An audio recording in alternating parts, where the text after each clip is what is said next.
Y después está la banca en la sombra, que digamos que puede crear crédito, pero es más como un esteroide de lo que hacen los dealers, porque necesitan financiarse en los mercados mayoristas, sobre todo repos y también los swaps de divisas cruzadas, que son los dos mecanismos más importantes de financiación al nivel global dentro de todo el sistema monetario, eurodólar, financiero, porque al final el sistema monetario que tenemos hoy actualmente se suele hablar como impresión de dinero, es una arquitectura financiera, es un híbrido, es una mezcla entre sistema monetario y sistema financiero. Tiene esa arquitectura financiera, después ya lo comentaremos si nos da tiempo, pero eso es lo que está pasando un poco en China, tiene también un impacto grande. Y si te fijas, que se está centrando mucho en China, pero es que India también tiene un grave problema con su divisa, que se está desplomando. Incluso la Reserva Federal de la India utilizó forwards no entregables, que es un tipo de contrato forward, donde pues intentaron a los especuladores empujar a que dejaran de vender rupias frente a dólares, y eso creó un problema porque le salió tan mal la jugada a la Reserva Federal de la India que tuvo que después vender más reservas, con lo cual exacerbó la fortaleza del dólar. Entonces, también eso es muchas cosas de las que vemos. Después hay cosas que no vemos, que son los centros financieros extraterritoriales, lo que se llaman paraísos fiscales, donde hay vehículos especiales de propósito especial que crean mecanismos para hacer repos con bonos del Tesoro de Estados Unidos. China lo está haciendo utilizando en la banca a la sombra fuera de balance operaciones, y a la vez compra también otro tipo de valores, o puede comprar también valores del Tesoro, pero también compra deuda más, digamos, que le da más rendimiento. De hecho, mira, fíjate, Brad Sesser hablaba de que había un aumento de las reservas internacionales de China precisamente por estas operaciones fuera de balance, a través de repos como te lo dije antes, centros financieros extraterritoriales. De hecho, China estaba comprando valores del Tesoro en Bélgica a través de Euroclear, que es una cámara de compensación o depositario central de valores. En Luxemburgo se veía como las tendencias, esto es otra cuestión, se habla de la caída, claro, eso es lo que vemos. Lo que no vemos es después cuando vamos a ver a estos centros financieros extraterritoriales como Luxemburgo, Islas Caimán, Islas Vírgenes, y se ven cómo aumentan las tenencias de valores del Tesoro de Estados Unidos, es decir, no desaparece. Esto, claro, son operaciones que se hacen fuera de balance. Los propios gobiernos y bancos centrales pueden usar banca en la sombra para hacer estos movimientos.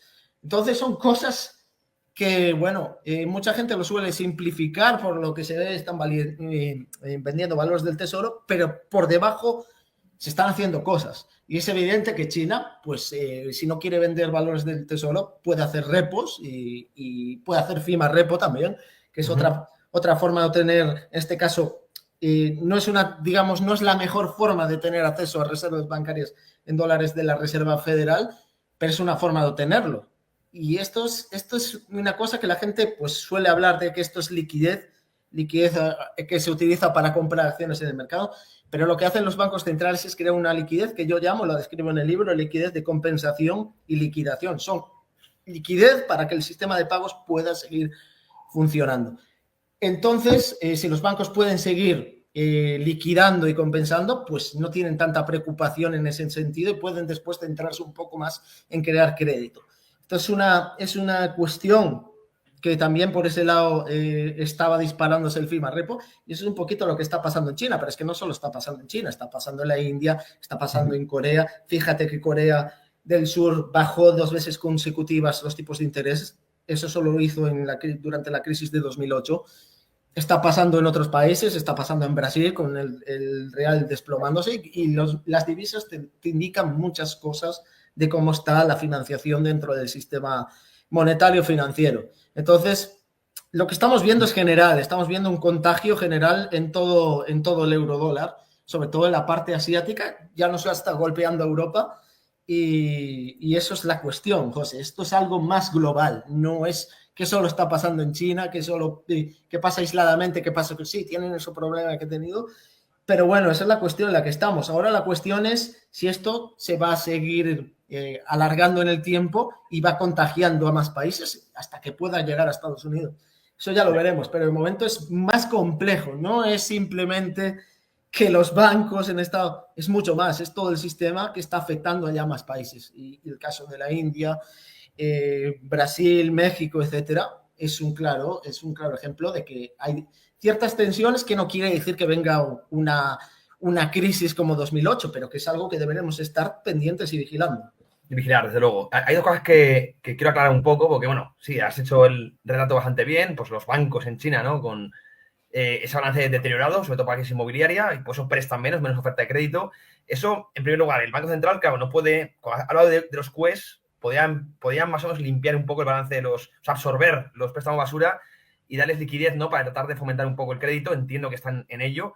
Tienen ese corsé, por lo creído, también empresa china, porque no pueden devaluar más el yuan, ¿no? Es lo que tú has comentado. Es que, si tú tienes mucha deuda en dólares y, claro, tu yuan se deprecia, pues ahí te estás metiendo en el agujero del lobo, ¿no? Entonces, es ese corsé que no les impide ahora mismo aplicar lo que el mercado espera, ¿no? Los inversores en renta variable, que es, oye, estímulos, liquidez para espabilar las bolsas. Y creo que es un poco lo que les para, ¿no? Y luego, una pregunta para acabar. ¿Por qué dices que...? Porque esto a veces creo que es como que choca un poco, ¿no? Dices que China tiene escasez de dólares cuando tiene las exportaciones, o sea, el superávit récord de la historia.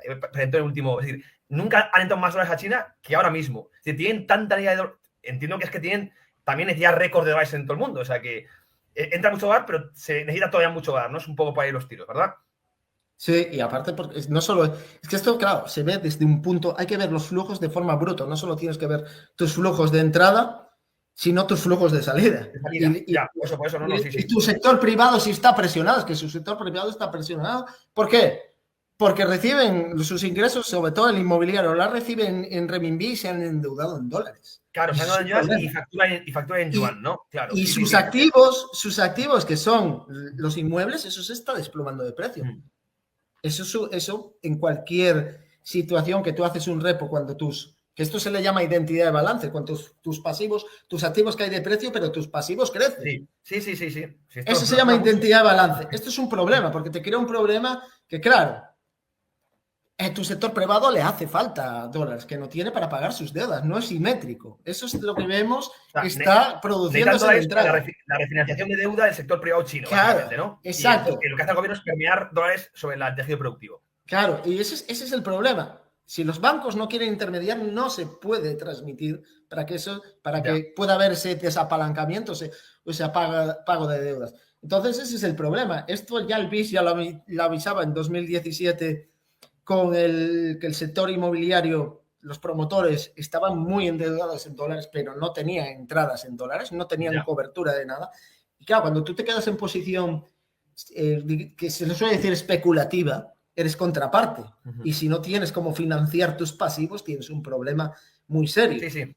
Es decir, la liquidez te puede ser muy solvente, tener unos activos que en el largo plazo se puede revalorizar. Esto es lo que Perry Marilyn llama liquidez de vencimiento, pero en el corto plazo tú puedes tener problemas. Y si no tienes fuentes de financiación porque se han evaporado, tienes un problema, vas a quebrar. Y eso es lo que está pasando en China. Como tú bien dices, están entrando, pero también hacen falta. Tenemos que ver los flujos de salida.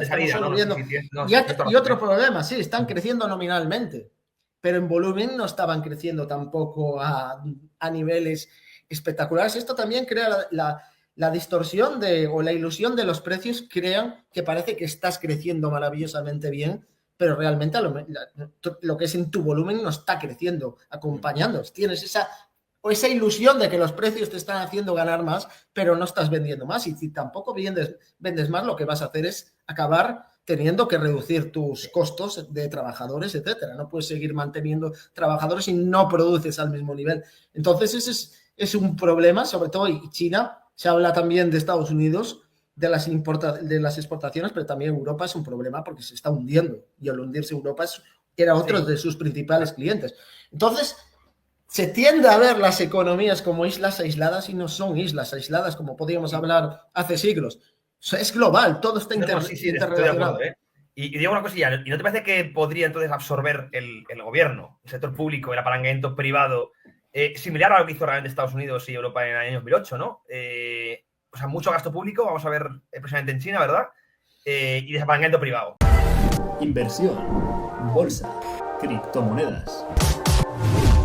Te contamos la actualidad que mueve los mercados.